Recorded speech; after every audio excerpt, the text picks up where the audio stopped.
Hello दोस्तों।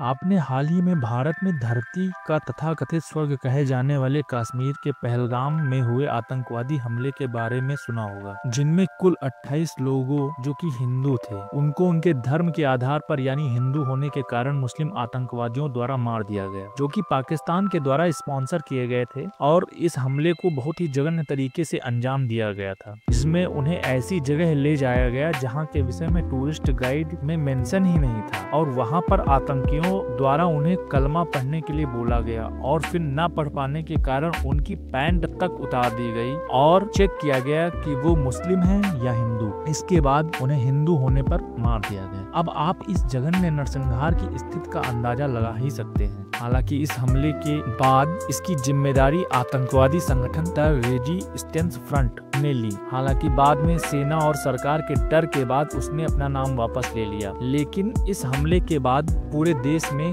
गुस्सा और दर्द दोनों उबाल मारने लगा। आखिर कब तक देश इन आतंकवादियों के हाथों में खेलता और मरता रहेगा? इसका इलाज कब तक होगा? हाँ, आप भी यही सोच रहे होंगे। तो इसके बाद पीएम मोदी ने एक हाई लेवल की कमेटी की मीटिंग बुलाई, जिसमें कई निर्णय लिए गए। जैसे 1960 में कांग्रेसी पीएम जवाहरलाल नेहरू के कार्यकाल में हुई इंडस वाटर ट्रीटी को खत्म करने की घोषणा की गई, और पाकिस्तान से वीजा के थ्रू आए पाकिस्तानियों को 48 घंटे के अंदर भारत छोड़ने का आदेश दिया गया, जिससे पूरे देश में रह रहे पाकिस्तानियों के सामने एक नया संकट आ गया। इनमें से कुछ ऐसी मुस्लिम महिलाएं भी थीं जिन्होंने शादी पाकिस्तान में की, जबकि गुप्त तरीके से भारत में ही रह रही थी, और इसी बीच उनका दोनों देशों के बीच आना जाना भी लगा रहता था। आप समझ सकते हैं कितना बड़ा नेशनल सिक्योरिटी में लैप्स है कि क्या मुस्लिम महिलाएं जिनका पासपोर्ट अभी भी इंडियन ही है, कहीं पाक एजेंसी आईएसआई के इशारे पर स्लीपर सेल्स की तरह तो काम नहीं कर रही थी? यह एक बड़ा विचारणीय मुद्दा होगा, जिसे सरकार को भविष्य में जरूर से जरूर सॉल्व करना होगा और इसके ऊपर कोई कानून बनाना होगा।